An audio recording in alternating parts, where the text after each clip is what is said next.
My farm animals. I see a horse galloping around, eating grass and neighing here and there, looking for a friend to share.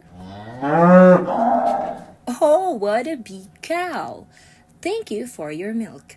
Because of you, I am strong, as well as my teeth and bones. Chickens and their chicks are really cute. They gave us eggs for breakfast, lunch, and supper. Sheeps are fluffy and nice. Their fleece makes us warm all day and all night.